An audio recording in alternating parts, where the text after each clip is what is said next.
morning students, this is online session of class 8th and I am discussing chapter 17 that is human intervention in natural resources।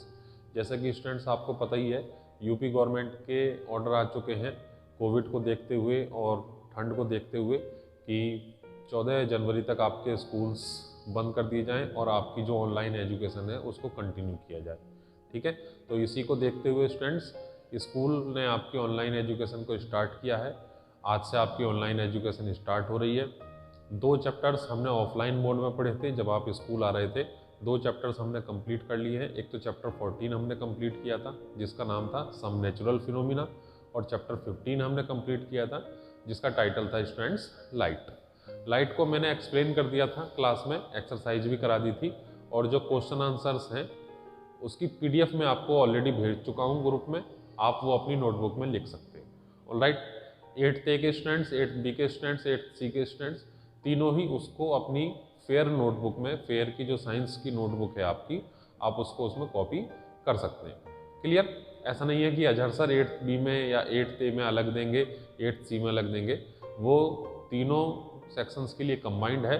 तीनों section के students उस PDF से उसको उसमें notes अपनी fair notebook में कर सकते हैं। क्लियर? चलिए, अब आपके एनुअल सिलेबस के 2 चैप्टर्स स्टूडेंट्स रह जाते हैं। एक चैप्टर है ये chapter 17 human intervention in natural phenomena, और एक चैप्टर इसमें और बचता है लास्ट में पॉल्यूशन का, जो कि चैप्टर आपका 18 है। क्लियर? तो आज इस ऑनलाइन क्लास में स्टूडेंट्स ये चैप्टर 17 डिस्कस करेंगे, human intervention in natural resources. ठीक है, देखिए जैसे कि नाम से ही आपको क्लियर हो रहा है human intervention in natural phenomena. देखिए बहुत सारे फिनोमिना होते हैं हमारे आसपास, कुछ नेचुरल हैं, कुछ मैनमेड हैं।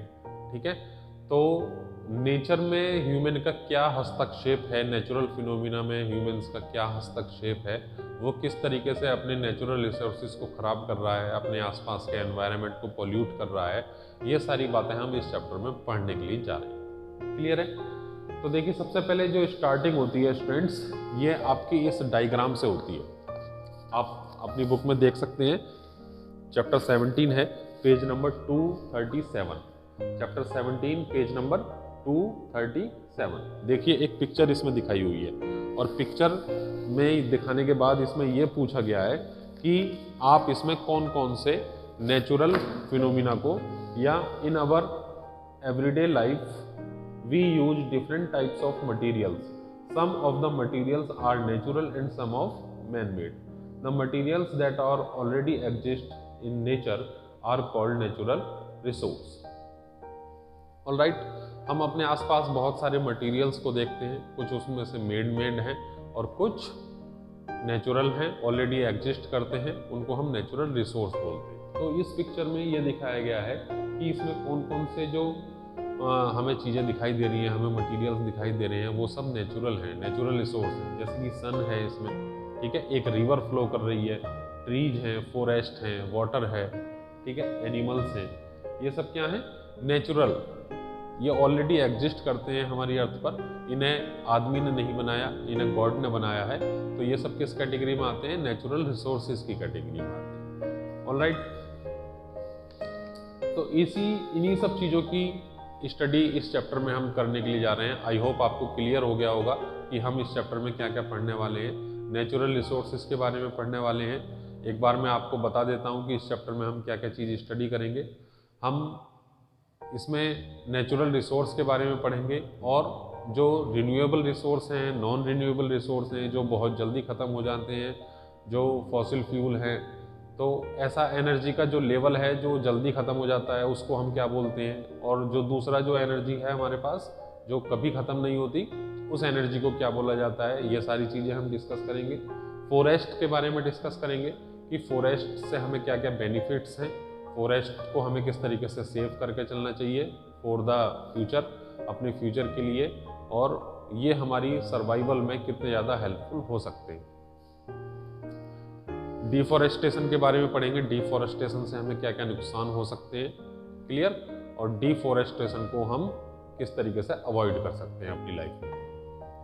नेक्स्ट रिकॉल एक्सरसाइज है, over exploitation of fossil fuel, fossil fuel का ओवर एक्सप्लॉयटेशन से क्या हमें नुकसान हो सकते हैं, हमारे एनवायरनमेंट को क्या प्रॉब्लम हो सकती है, ठीक है, इन सारी चीज़ों के बारे में डिस्कस करेंगे। नेक्स्ट है अल्टरनेट सोर्स ऑफ एनर्जी, हमारे पास एनर्जी के कौन कौन से सोर्स हो सकते हैं जो केवल हमारी जो लाइफ है वो केवल फॉसिल फ्यूल पर डिपेंड ना हो, और भी दूसरे जो अच्छे सोर्स हैं एनर्जी के जिनसे कोई हमारा एनवायरनमेंट का पोल्यूशन भी नहीं होता, उन एनर्जी के सोर्सेज को हम किस तरीके से अपनी डेली लाइफ में यूज कर सकते हैं। ठीक है, ये छोटा सा चैप्टर है, इन सब चीज़ों के बारे में पढ़ेंगे। इसमें चिपको मूवमेंट के बारे में भी थोड़ा डिस्कस करेंगे कि चिपको मूवमेंट किस तरीके से हुआ था और चिपको मूवमेंट के दौरान किस तरीके से हमने अपने ट्रीज को सेव किया था। ऑलराइट, तो चलिए स्टार्ट करते हैं स्टूडेंट्स आज का chapter, that is human intervention in natural phenomena. आप देख ही रहे हैं कि हमारे आसपास कितना ज़्यादा पोल्यूशन का लेवल बढ़ चुका है। उसकी वजह क्या है कि आदमी लगातार जो नेचुरल रिसोर्सेज हैं उनका ओवर एक्सप्लॉयटेशन कर रहा है। ठीक है, जो ह्यूमंस हैं वो अपने फ़ायदे के लिए क्या कर रहे हैं, नेचुरल रिसोर्सेज का ओवर एक्सप्लॉयटेशन कर रहे हैं। ठीक है, जैसे कि डिफॉरेस्टेशन है, पेड़ों को काटना है, ठीक है, पानी का मिसयूज करना है, ठीक, और अपने फ़ायदे के लिए किसी भी नदी पर डैम बनाना या अपने फ़ायदे के लिए किसी भी जंगल को काट देना, सड़क बनाने के लिए किसी जंगल को काट देना, डैम्स बनाने के लिए, स्कूल बनाने के लिए, हॉस्पिटल बनाने के लिए, घर बनाने के लिए। तो ये सारी चीज़ें हमारे एनवायरनमेंट को बहुत ज़्यादा अफेक्ट करती हैं, और जब हमारा एनवायरनमेंट अफेक्ट होने लगता है, हमारा एनवायरनमेंट पॉल्यूटेड होने लगता है, तो फिर कहीं ना कहीं हमारी लाइफ भी अफेक्टेड होने लगती है और फिर नई नई बीमारियां जन्म लेती हैं, जैसे कि अस्थमा है, ठीक है, या जो विंड पाइप से रिलेटेड बीमारियां हैं, सांस की नली में प्रॉब्लम है, सांस लेने में दिक्कत होती है, ऑक्सीजन लेवल का गिर जाना, ठीक है। तो ये सारी चीज़ें, एसिड रेन का होना, ये सारी चीज़ें जब होती हैं पेड़ों के कटने से, तो हमारे एनवायरनमेंट को भी अफेक्टेड करती हैं, हमारी एग्रीकल्चर लैंड को भी अफेक्टेड करती हैं, एनिमल लाइफ को भी अफेक्ट करती हैं। ये सारे के सारे पूरा जो हमारा आसपास का सराउंडिंग्स है, पूरा हमारा एनवायरनमेंट इन सब चीज़ों से अफेक्ट होता है। क्लियर? सबसे पहले स्टूडेंट्स इसमें डिस्कस करते हैं, natural resources are of two types. Natural resources are of two types. Natural resources are of two types. First, exhaustible resources.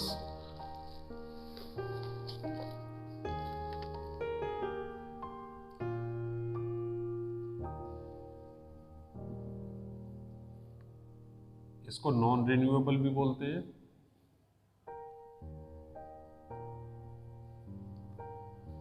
Second, inexhaustible.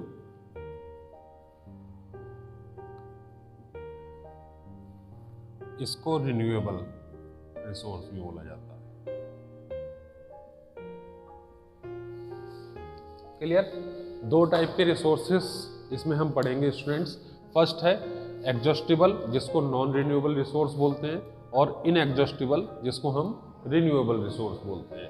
तो आपको जैसे कि नाम से ही क्लियर है, नॉन रिन्यूएबल, ये अगर एक बार ख़त्म हो जाते हैं तो फिर इनको दोबारा हम नहीं पा सकते, इनको बनने में बहुत लंबा टाइम लगता है। ठीक है, इनको बनने में, इनको फॉर्म होने में क्या है स्टूडेंट्स, बहुत ज़्यादा लंबा समय लगता है, और इनके लिए एक स्पेशल कंडीशन भी चाहिए, एक प्रेशर चाहिए, टेम्परेचर चाहिए इनको फॉर्म होने के लिए, और एक लंबे समय के बाद ये दोबारा हमें मिलते हैं अगर ये हमारी अर्थ से ख़त्म हो जाते हैं तब। ठीक है, तो इसको बोला जाता है नॉन रिन्यूएबल, और इसका दूसरा नाम है एग्जॉस्टेबल रिसोर्सेज। इसमें कौन कौन से आ सकते हैं, जैसे कि लाइक पेट्रोलियम, कोल, फॉरेस्ट एक्सेट्रा। इसके टाइप्स क्या क्या हो सकते हैं स्टूडेंट्स? कोल, पेट्रोलियम, फॉरेस्ट एक्सेट्रा। ठीक है, जो एक बार हमारी अर्थ से ख़त्म हो जाएं, अगर हम उनका एक्सप्लॉयटेशन लगातार इसी तरीके से करते रहें, इसी तरीके से हम उनको यूज करते रहें, तो एक दिन ऐसा आएगा कि ये सारे रिसोर्स जो यहाँ पर लिखे हुए हैं, कोल है, पेट्रोलियम है, फॉरेस्ट है, ये सब हमारी अर्थ से एक दिन ख़त्म हो जाएंगे। ठीक है, क्योंकि हम इनका लगातार दोहन कर रहे हैं, लगातार इनको हम अपने यूज में ले रहे हैं। ठीक है, और बहुत बड़ी पॉपुलेशन है इस वर्ल्ड की, इस वर्ल्ड में सभी कोल, पेट्रोलियम, फॉरेस्ट इन सब चीज़ों का यूज करते हैं, नेचुरल रिसोर्सेज का यूज करते हैं। और लगातार अगर इनके यूज को लिमिटेड ना किया गया, इनके यूज पर कंट्रोल ना किया गया, तो एक दिन ऐसा भी आ सकता है कि पेट्रोलियम हमारी अर्थ से ख़त्म हो जाए, कोल हमारी अर्थ से ख़त्म हो जाए, जंगल हमारी अर्थ से ख़त्म हो जाए, फॉरेस्ट हमारी अर्थ से ख़त्म हो जाए, तो फिर दोबारा से इनको बनने के लिए बहुत लंबा समय लगेगा। ठीक है, कोल आप जानते हो अर्थ से निकलता है, जब पेड़ नीचे दब जाते हैं, एक प्रॉपर प्रेशर होता है, एक प्रॉपर टेम्परेचर होता है, तब जाकर कोल की फॉर्मेशन होती है। पेट्रोलियम एनिमल्स के दबने से, ठीक है, एक प्रॉपर प्रेशर, एक प्रॉपर टेम्परेचर के थ्रू, ये सारी एक लंबा प्रोसेस है, कई साल लग जाते हैं इनको बनने में। एक पेड़ को बनने में भी बहुत, एक जंगल को बनने में, एक पेड़ को बनने में भी एक लंबा समय लगता है। तो ये सब चीज़ें अगर हमारी अर्थ से ख़त्म होती हैं, तो इनको दोबारा से गेन करने के लिए हमें क्या करना पड़ेगा, बहुत लंबे समय तक इसका इंतजार करना पड़ेगा। ठीक है, तो इसीलिए इसको किस कैटेगरी में रखा गया है, non renewable. Same renewable category ऐसी है कि वो अनलिमिटेड सोर्स है हमारे पास एनर्जी का। वो कैसा है, अनलिमिटेड सोर्स है एनर्जी का, वो जल्दी से खत्म नहीं होने वाला है। और इसमें क्या क्या एग्जाम्पल्स हो सकते हैं, जैसे कि sunlight, wind energy,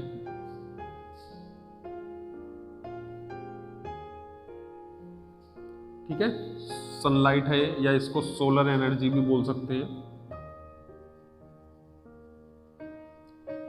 wind energy, ocean energy. ठीक है, तो इस टाइप की जो एनर्जी है, जो हमारी यूनिवर्स में बहुत ज़्यादा मात्रा में अवेलेबल है, जैसे कि सनलाइट है, सोलर लाइट अवेलेबल है, विंड एनर्जी है, ओशियन एनर्जी है, तो इन टाइप्स की एनर्जी को क्या बोला जाता है, रिन्यूएबल सोर्स या फिर इनएग्जॉस्टिबल रिसोर्सेज। ठीक है, ये खत्म नहीं होंगे। और एक दूसरा बड़ा मोस्ट इंपॉर्टेंट जो फैक्ट है इन दोनों रिसोर्सेज के बारे में, इनको यूज करने से हमारा एनवायरमेंट पॉल्यूट होता है। ठीक है, जब हम इसको यूज करते हैं, कोल, पेट्रोलियम, फॉरेस्ट, इन सबको यूज किया जाता है, तो ये क्या करते हैं, इनके साइड इफेक्ट्स हैं कुछ ना कुछ। ठीक है, ये हमारे एनवायरनमेंट में क्या करते हैं, पॉल्यूटेड करते हैं। और ये जो सोर्स हैं एनर्जी के, इनको यूज करने से किसी भी टाइप का पॉल्यूशन नहीं होता। ठीक है, पॉल्यूशन होगा तो जो एनिमल लाइफ है, ह्यूमन लाइफ है, एग्रीकल्चरल लैंड है, वो सब भी सेफ रहेंगे। तो इनको यूज करने से ये सारी चीज़ें अफेक्टेड होती हैं, और इन सोर्सेज को यूज करने से ये सारी चीज़ें अफेक्टेड नहीं होती। क्लियर है स्टूडेंट्स, इसका कोई भी हार्मफुल इफेक्ट नहीं है, और इसके बहुत ज़्यादा हार्मफुल इफेक्ट देखे गए। ठीक है, जैसे कि पेट्रोलियम का ज़्यादा यूज करते हैं, पेट्रोल या डीजल का, तो उससे जो कार्बन डाइऑक्साइड, सल्फर डाइऑक्साइड या नाइट्रोजन ऑक्साइड, ये सारी जो हार्मफुल गैसें निकलती हैं, ये एसिड रेन को जन्म देती हैं। ठीक है, एसिड रेन को जन्म देती हैं, और जो पॉल्यूशन है, ग्लोबल वार्मिंग, ये सब चीज़ें इफेक्ट करती हैं, ये सब चीज़ें क्रिएट होती हैं इनके यूज से। ठीक है, यहाँ से जब कोल को बर्न करते हैं तो कार्बन मोनोऑक्साइड, जो कि एक जहरीली गैस है, तो इन सब को बर्न करने से कहीं ना कहीं ह्यूमन लाइफ बहुत ज़्यादा अफेक्टेड होती है। लेकिन जब हम sunlight, wind energy, ocean energy, solar energy, इस टाइप की एनर्जी को जब हम यूज करते हैं, तब ना तो इसके बाद में कोई इसका रेजिड्यू बचता जो हमारे एनवायरनमेंट को पॉल्यूट करता हो, और ये बहुत ही सेफ भी है। ठीक है, बहुत सेफ है ये यूज करना, इससे ह्यूमन लाइफ को भी कोई हार्मफुल इफेक्ट नहीं है, हमारे एनवायरनमेंट को भी कोई ऐसा हार्मफुल इफेक्ट नहीं है, ग्लोबल वार्मिंग जैसा कोई थ्रेट क्रिएट नहीं होता इनके यूज से। क्लियर, तो इन दोनों के यूज में आपको समझ में आ गया होगा कि कौन सा हमारे लिए बेनिफिशियल है और कौन सा हमारे लिए हार्मफुल है। ठीक है, तो इस चैप्टर में इसी बात पर जोर दिया गया है कि हमारी जो डिपेंडेंसी है वो कोल, पेट्रोलियम या फॉरेस्ट तक ही सीमित ना रह जाए, हम इन सारे सोर्सेस को भी यूज करना सीखें। ठीक है, अभी यूज इनका कर रहे हैं, जैसे कि सोलर लाइट का बहुत ज़्यादा यूज होता है, विंड एनर्जी का उतना नहीं है, ओशियन एनर्जी का उतना नहीं है।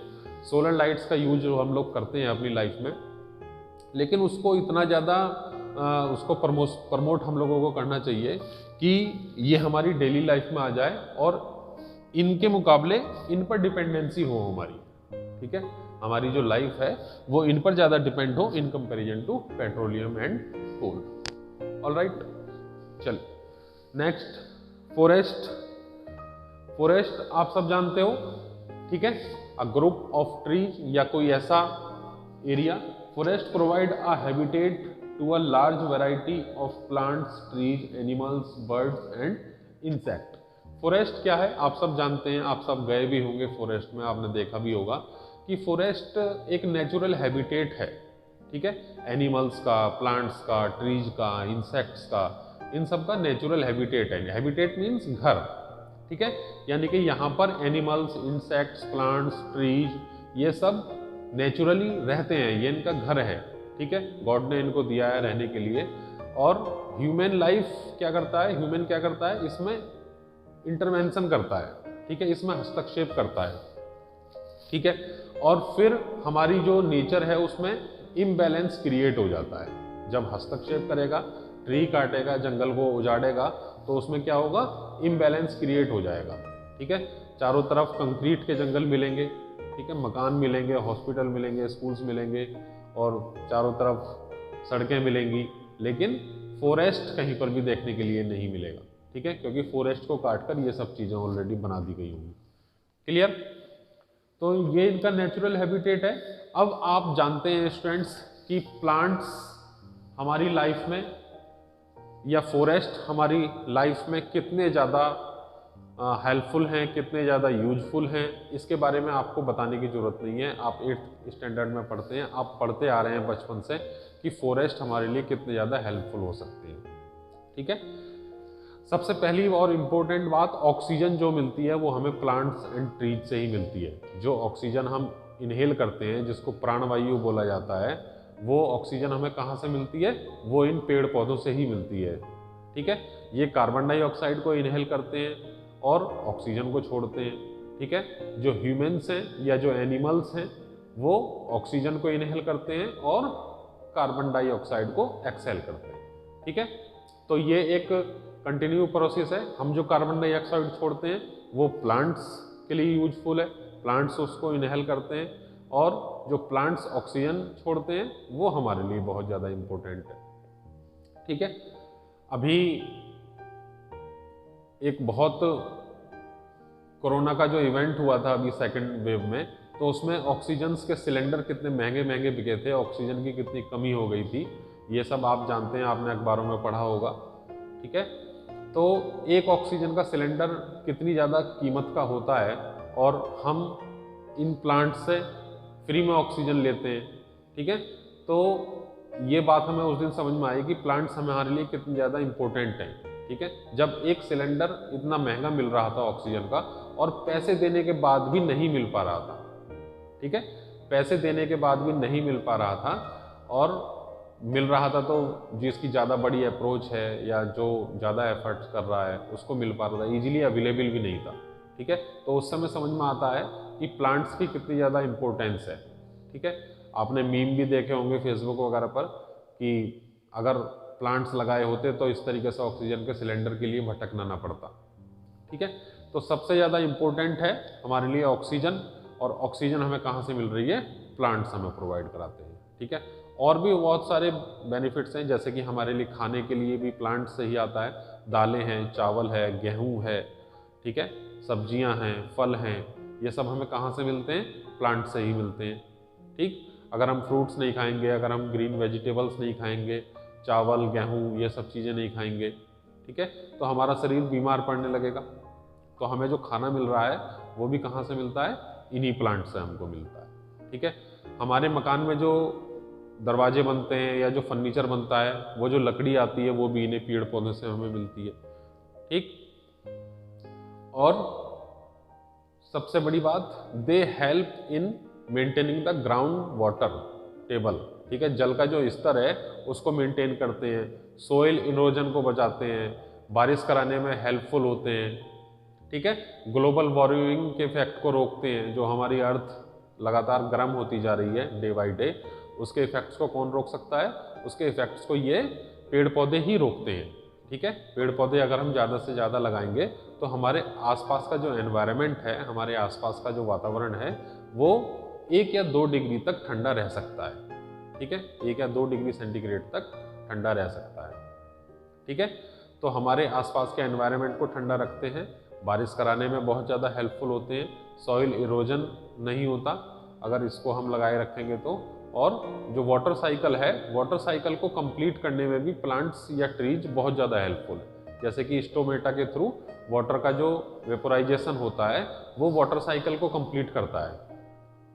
ठीक है, स्टोमेटा, जिससे कि ये पेड़ पौधे सांस लेते हैं और उसके थ्रू क्या होता है, वाटर का भी, वाटर वेपर कन्वर्ट होती है और जो वाटर साइकिल में एक मोस्ट इंपॉर्टेंट रोल को प्ले करती है। ठीक है, तो फॉरेस्ट हमारी लाइफ में बहुत ज़्यादा इंपॉर्टेंट है स्टूडेंट्स। बिना फॉरेस्ट के हमारी लाइफ पॉसिबल नहीं। क्लियर? चलिए नेक्स्ट, नो द फैक्ट्स में दे रखा है, Adivasi and tribal people who live in forest, there are many types of tribes and earth's tribes lifestyle is different from each other.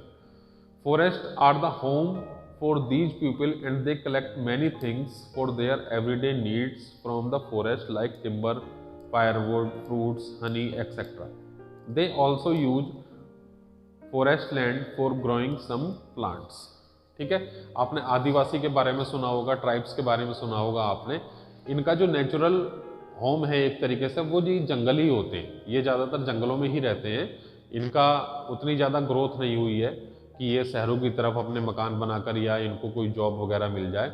ये क्या करते हैं, इनका नेचुरल हैबिटेट एक तरीके से जंगल ही है। ठीक है, ये एग्रीकल्चर भी कर लेते हैं थोड़ी बहुत, और जो प्लांट से चीज़ें मिलती हैं जैसे कि फ्रूट्स है, हनी है, ये उनके ऊपर ज़्यादा डिपेंड करते हैं।